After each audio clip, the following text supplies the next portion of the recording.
Quiet, please.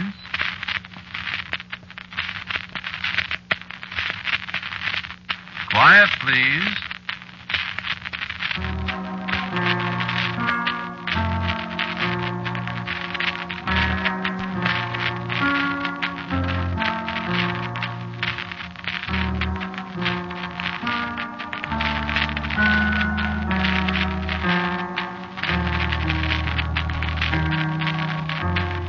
Mutual Broadcasting System presents Quiet, Please, which is written and directed by Wyllis Cooper and features Ernest Chappell. Quiet, Please for tonight is called Don't Tell Me About Halloween.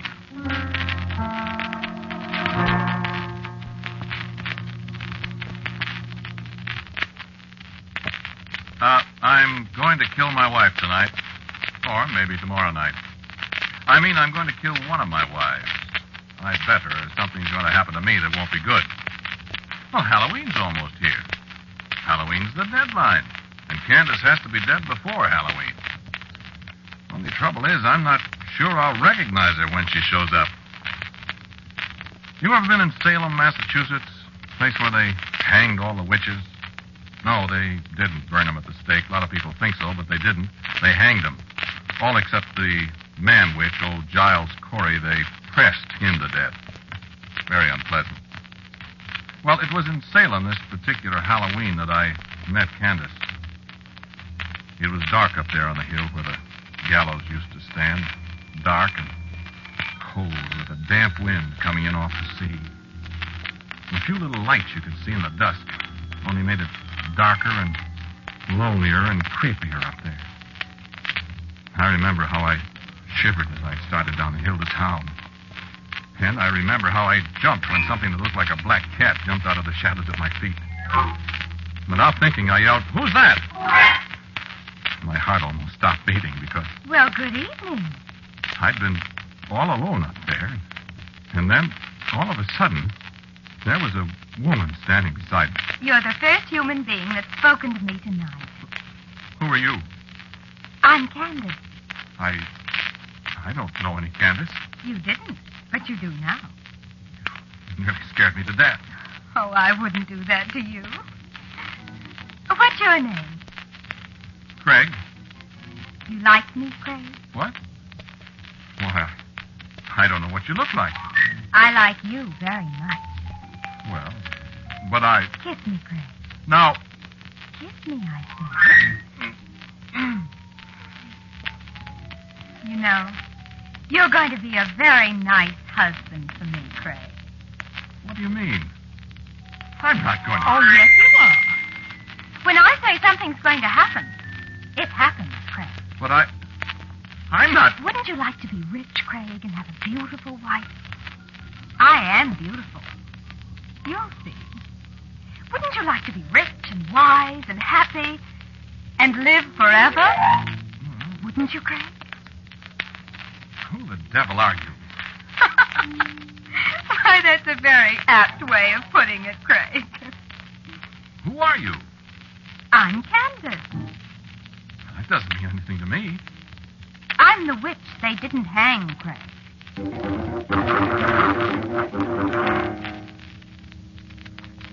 Well, she was right. I am rich.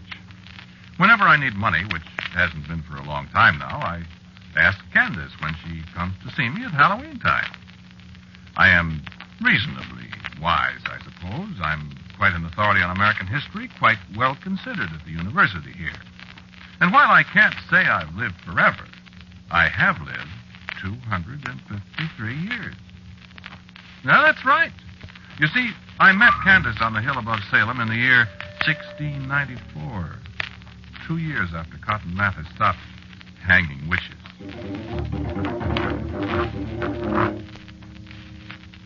Yes, Candace has kept her promise.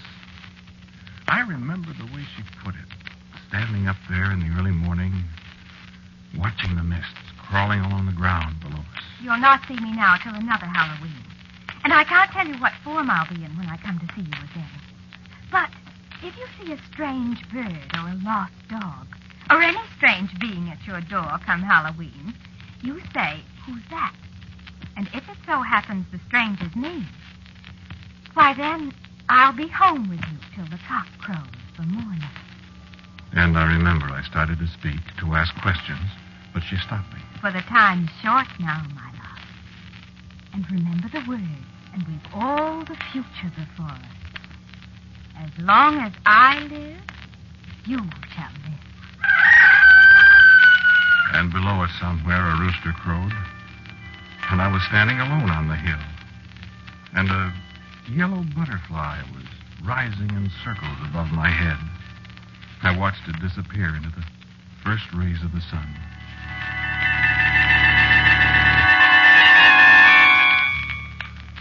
No, I didn't believe it either.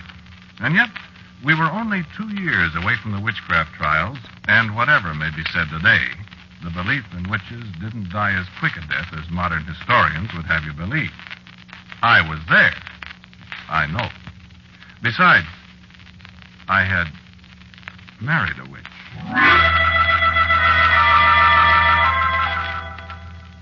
Halloween, 1695. A stray dog lay on my doorstep, shivering in the rain. I don't like dogs. I was about to boot the animal into the street when I caught a look in its eyes. I yelled, "Who's that?" Well, it's about time. I've been lying there on that doorstep, freezing and nearly drowned without a stitch on, and you stand there and look at me like some great fool. Get me something to put around me and stir up the fire before I take my death of cold. And I do believe you were going to kick me, too. What did I ever say to you? Candace, dear, how was I to know? Give me that quilt! Oh, she was all contriteness and apologies in a moment. But I can feel that slap alongside my chops from 2.5 centuries ago. And our first anniversary was a very pleasant one. I was rather glad I'd married a witch. It had its drawbacks, though. Despite wealth and growing wisdom, people around me in Salem grew old, and I seemed to stay the same age. I moved away, and the years went on. I moved away from Salem, and I moved away from Philadelphia, and I moved from Baltimore and Richmond and Savannah and a score of other places. I spoke to George Washington, and I watched Robert Fulton's steamboat chug up the Hudson when I was more than 100 years old and looked 35.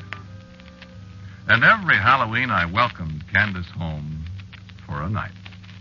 One year in a farmhouse on an Illinois prairie, a red fox whined up my door. And it was Candace. One year a blue jay flew down from a tree in Missouri. And another year, she came as a skittering little gray field mouse. And the year I came back to Wisconsin after the Civil War, a porcupine gnawed its way into my cabin on Halloween night, and one of its quills spiked me before I thought to say, "Who's that?" And when Candace smiled at me, there was only a strand of yellow hair through the thick of my thumb. I remember she pulled it out. And it hurt. Years and years and years. Well, she's been a wonderful wife, but I never forget what she is. Once a year is getting to be enough. It was just 67 years ago tonight, before Halloween, you see. That was the first time she appeared before Halloween, 1880. Rutherford B. Hayes was still president then. It seems like yesterday. I heard something bumping against the front door, and before I thought, I called out, "Who's that?" I thought you were never going to call me. Darling, I didn't know it was you. Well? Huh? Don't people kiss their wives anymore? Darling, you surprised me. Suppose you surprise me. Well. How come you're so early, dear? Oh, I just thought it would be nice to surprise you. You certainly did surprise me. Did I? You certainly did. What's happened since last year? Why, nothing much. That's so. What have you been doing? I've been away. Where? Craig, you'll be better off if you don't inquire too closely into my private affairs. Being married to a witch ought to be enough for you. I'm just interested, Candace. Like I'm interested in what you do when I'm away. What? I am interested, you know. I don't know what you're talking about, dear. You don't? No. Don't you ever get lonely while I'm away? What? Why, certainly. Mm-hmm. What are you talking about? You know what I'm talking about, Craig. I don't either. You forgetting that I'm a witch, dear? What? You can't keep anything from me, Craig. Don't you know that? Why, Oh, I won't punish you, Craig. But you mustn't run around with red-haired girls. Why, I don't know what you're... Oh, yes, you do. So I just decided to take that temptation away from you. Candace, what did you... Look over there at the window, darling. And I looked. And peering in the window out of the darkness was a frightened, tiny red squirrel, its teeth chattering with terror and cold. She's still got her red hair, dear. Candace. Candace, did you do that to her? Of course, dear. No, don't try to rescue her, Craig. I've got other plans for your little girlfriend. What are you going to do? Listen. Now come here and kiss me. Oh. Good.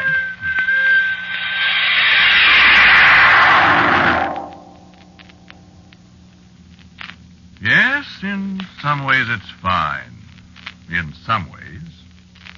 You know, in the last 50, 60 years, I've gotten so I'm afraid to say who's that anytime. Wait a second. Did you hear anything? No, I guess she's not here. I wouldn't want her to surprise me again. I want to surprise her. It's 67 years ago that she set the wolves on that poor little red squirrel that was once Marjorie... I've forgotten her last name. But I haven't forgotten what she did to me. They arrested me for murder. Candace let me stay in jail a whole year. I waited till the next Halloween, 1881, till a little screech owl came and perched on the window ledge of my cell. Even then, it took me half an hour to remember to say, who's that? Oh, sure, yes, she was very sorry, she said. Very sorry, but I had to be punished for being unfaithful to her. Unfaithful? I never even kissed Marjorie. That witch. Well, believe me, I was pretty careful after I got out of there and moved to Oklahoma. If I had any female acquaintances, I stopped seeing them along in early September. But, Donald, how would you like it if you only saw your wife once a year? And if you knew she could turn you into a caterpillar or a hippopotamus or something whenever she got miffed with you? You'd look around, too, just like I did. She nearly caught me again in Washington, D.C. That was in 1910. I'd been a good boy for nearly 50 years. Well, pretty good, or at least careful. I was standing outside the door of the Willard Hotel that Halloween night. A big moth dropped out of the darkness and lit on my shoulder. Candace likes to be a moth, I think. She's appeared that way 15 to 20 times. Well, I knew at once what it was.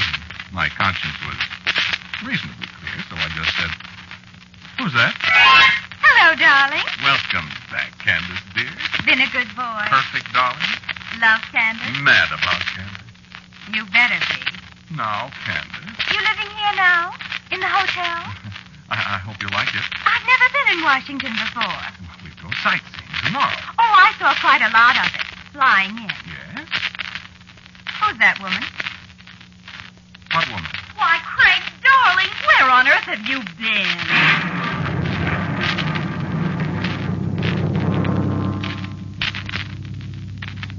Yes, I thought Gertrude was in Chicago where I'd left her. Wasn't that just my luck? I don't know what Candace did to her. She just disappeared. But you know what that witch did to me? She turned me into a fire alarm box.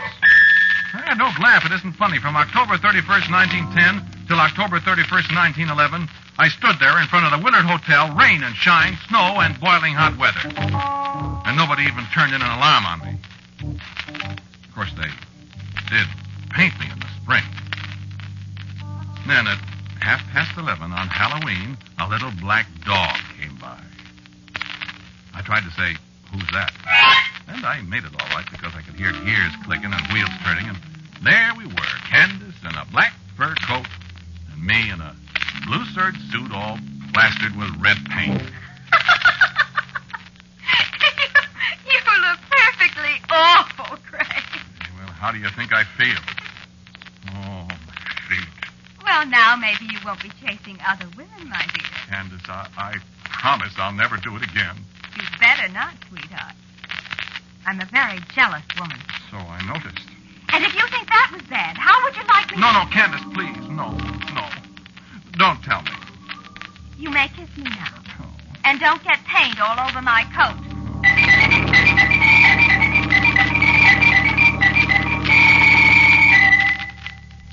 Candace can be very sweet when she wants to be. For these last 30 years, she doesn't seem to want to be very much. She spends most of the time she's here asking me questions about what I've been doing, where I've been, the people I've seen. And, friend, I'm getting awful tired of it. 253 years is a long time. A long, long time with a jealous wife. So I'm going to get rid of her. This time I'm done. No, I don't love Candace anymore. I'm afraid of her. I told you I got this job here at the university in the history department. I've got this little cottage up here in the hills where I go every Halloween. Well, I don't want Candace barging in on faculty row. Well, I'm not supposed to be married here. And you know faculty people. So, well, I've decided to end it all this year. I'm going to kill Candace. That is, I hope I am. When she appears, I'm not going to say who's that. I'm going to kill her. And then Alicia and I are going to be married. Oh, I forgot I didn't tell you about Alicia. Here comes Alicia now. I'd like to have you meet her. This is Alicia. How do you do? Alicia and I are going to be married. Yes, indeed. Right after Halloween. Alicia's secretary to the Dean of Women. Well, that's how I met Craig. Well, I hope you don't mean to imply I was flirting with the Dean, Alicia. Oh, goodness, no, dear. I mean, you were being introduced to her when we first saw each other. Oh, darling. I'll never forget it. Oh, I won't either. Isn't she pretty? Oh, Craig, you mustn't talk that way to strangers. Oh, I'm sorry, dear, but you are pretty. But I'm so much younger than you are, Craig. Well, you are a little younger, dear, but that won't make any difference. Will it? Oh, not to me, darling. Excuse us a second. Darling, I love you. Oh, darling, I love you. Kiss me. Oh, but they're looking, sweetheart. Shut your eyes a second, will you, please? Now, darling. Craig, dear.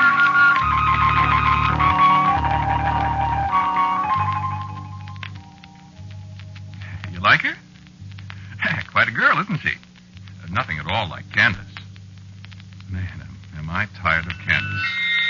Wait a second, the phone's ringing. I'll be right with you. Hello? Hello, darling. This is Alicia. Hello, dear. Are you going up to the cabin today? I'm just leaving, darling. Oh, I wish I could go with you. Well, I do, too, but I'll be back in a day or so. Oh, couldn't I, please? No, dear, no. You know it can't be done. I wish I could. Well, it isn't practicable, dear. I'll hurry back. I could drive up tomorrow. I'll probably be back tomorrow. I'll miss you. I'll miss you. I just wanted to say goodbye. I love you. I love you. See you in a day or so, honey. All right. But I wish I could go along. It can't be done, sweet. I might drive up and No, surprise you. don't do Goodbye. that. Alicia, wait. Oh, my gosh, she can't do that if she does it. Hello. Get me 3412J.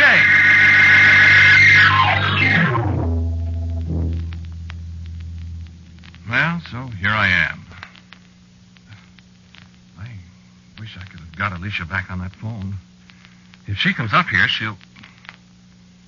Oh, well, she won't. She's got better sense. Yeah, let's see. What time is it? Well, let's see. Revolver with a silver bullet. The old Revolutionary War bayonet I had at Valley Forge. A Bowie knife Dave Crockett gave me.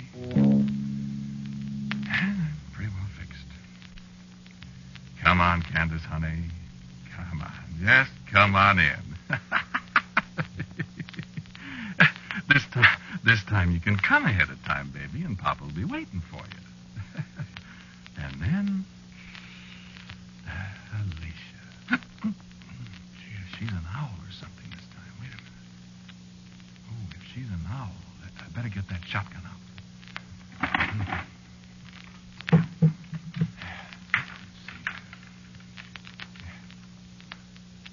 Now, Candace. Look out. What the dickens was that? Oh, a moth. A moth, eh? Well, Candace. Here. Where's that Saturday Evening Post? Light somewhere, darling. Light. There. Oh, mister, you're not going to get away this time, sweetheart. Get away from that lamp. Get away, I say. I got you. Oh, you're not dead yet. Well, I'll... Never mind, Craig. What? Never mind. I'm going to die, all right. Who's that? It's too late, Craig. You've killed me. But haven't you forgotten something, darling? What did I forget? You forgot what I told you back there on the hill at Salem, sweetheart. You'll live just as long as I live. And when I die, you'll die. Oh. Candace, let me help you. It's too late, darling. Much too late.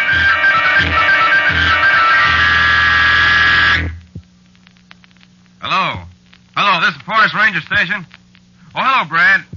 This is Joe Thomas. Listen, Brad, you better call the county cops or somebody. Well, I don't know. Well, I'm at the little cabin halfway up Latigo Canyon. You know, the one with the red shutters? Yeah, well, I was on my way up to the station, see, and I meet this girl. Please be quiet, will you, lady? This girl and her car's busted down. Well, I picked her up, and she wants to come up here. What's your name, lady? Alicia Dean. Alicia Dean. So she's going to meet this fella here, she says, and I left her out, and I was just starting away, and I hear her scream. Scream, you know, holler. So I stopped and run inside, and she's yelling her head off. Lady, please. Yeah, I don't know, Brad. It sure looked awful strange. No, there wasn't no guy here. No, nothing but a squashed moth. One of them big death's head moths, you know. And a skeleton. Yeah, a skeleton. All dried up and dusty. Like it was maybe 250 years old. And that's all. Just him and the moth. Funny, ain't it?